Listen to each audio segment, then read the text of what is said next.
ആയുസ്സിന്റെ ദൈർഘ്യം അല്ലാഹു കുറച്ചു കളയും. വലിയ സത്യമായ കാര്യമാണ്. എയ്ഡ്സ് രോഗം പിടിപെട്ട് കഴിഞ്ഞാൽ, അല്ലെങ്കിൽ മാരകമായ രോഗം പിടിപെട്ട് കഴിഞ്ഞാൽ പിന്നെ ആയുസ്സുണ്ടോ?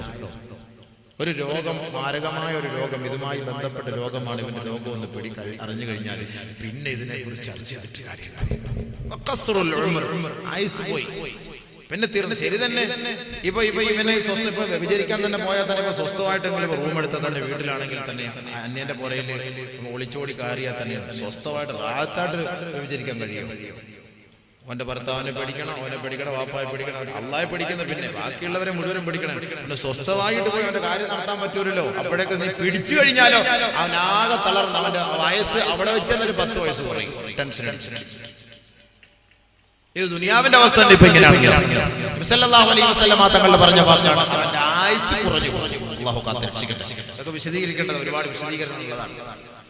ആയുസ് കുറഞ്ഞു പോകും വ്യഭിചാരവുമായി ബന്ധപ്പെട്ട് കഴിയുന്നവർ.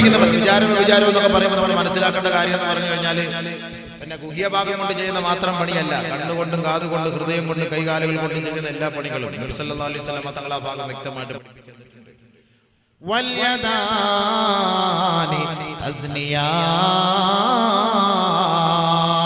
ഹബീബായ റസൂലുള്ളാഹി സ്വല്ലല്ലാഹു അലൈഹി വസല്ലമ തങ്ങൾ പറയുകയാണ്, 2 കൈകളും വ്യഭിചരിക്കുന്നു. ഫസിനാഹുമാൽ ബത്ഷു, ആ കൈകളുടെ വ്യഭിചാരം അവളെ പിടിക്കലാണ്, അവളുമായി ബന്ധപ്പെട്ടതിനെ പിടിക്കലാണ് വ്യഭിചാരം. നബി സല്ലല്ലാഹു അലൈഹി വസല്ലമ തങ്ങൾ പറഞ്ഞത്, ഇപ്പൊ അവളെ പോയി പിടിച്ചില്ലെങ്കിലും അവൾക്ക് ഇങ്ങനെ മൊബൈലിൽ കൂടെ ഇങ്ങനെ മെസ്സേജ് വിടലും അത് കണക്കന്നെ. ഞാൻ വെറുതെ പറയല്ല, നബി തങ്ങൾ വെറുതെ ഒന്നല്ല പറഞ്ഞു. 21-ാം നൂറ്റാണ്ടിൽ നമ്മൾ സംഭവിക്കാൻ പോണതാണ്. വാളിന്റെ സദസ്സിൽ ഞാൻ വാൾ നടത്തിക്കൊണ്ടിരിക്കുമ്പോൾ എൻ്റെ ഒരു സുഹൃത്ത് കണ്ട് ഒരു പെണ്ണിനെ മൊബൈൽ വിടുന്നു. അതെനിക്ക് മെസ്സേജ്, എന്താ വെച്ചാൽ നിന്നെ പ്രതീക്ഷിച്ചാണ് ഞാൻ വന്നത്, നീ എന്താ ഇത്ര നേരം വന്നിട്ട് നിങ്ങൾ കണ്ടില്ല, നീ വരണം. അപ്പോൾ ഉടനെ അവിടെ നിന്ന് പറയും, എൻ്റെ ചക്കര, എൻ്റെ കരളെ, അതെൻ്റെ ഉപ്പായും ഉമ്മായി എന്നെ കൂടെ കൂട്ടിക്കൊണ്ട് ഇങ്ങോട്ട് പോരുന്നു, അതുകൊണ്ട് എനിക്ക് വരാൻ കഴിഞ്ഞില്ല, നീ മാപ്പാക്കണം, കരയല്ല, വിഷമിക്കില്ല, പ്ലീസ്. സംഭവിച്ച ഇവിടെ ഏത് സ്ഥലമൊന്നും ഞാൻ പറയുന്നില്ല. എങ്ങനെ കിട്ടി? എൻ്റെ സഹോദരൻ്റെ, എൻ്റെ കൂടെ വന്ന സുഹൃത്ത് അടുത്തിരിക്കുന്നത്, അവന്റെ ഹാല് മാറിയിട്ട് അവൻ എന്ത് അടുത്തിരിക്കുന്നു.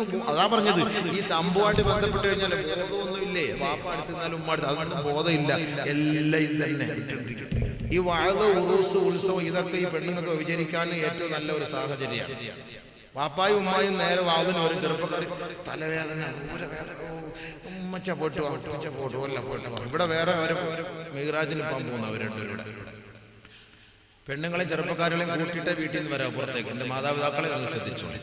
എല്ലാ സാധനം ആരാ മുതലുകൾ ഉറൂസിന്റെ പേരും പറഞ്ഞിട്ട് പാപ്പായും ഉമ്മായും നേരെ വരും. ചെറുപ്പക്കാരൊക്കെ വീട്ടിൽ, ഇതൊക്കെ അവരൊക്കെ വെളിയിൽ.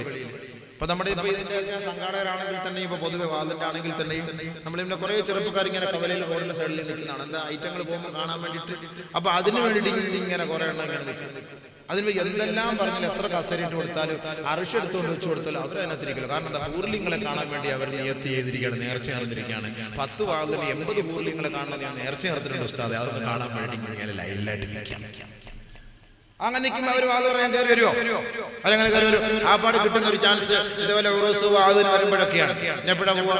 പിന്നെ കാസർഗോഡിനെ അപേക്ഷിച്ച് മറ്റേ മുക്കാടും കൂടെ ഇടുന്നത് കൊണ്ട് അത് ചിലതിനെ, ബാക്കിയുള്ളതിനൊന്നും ഇല്ല സംഭവം.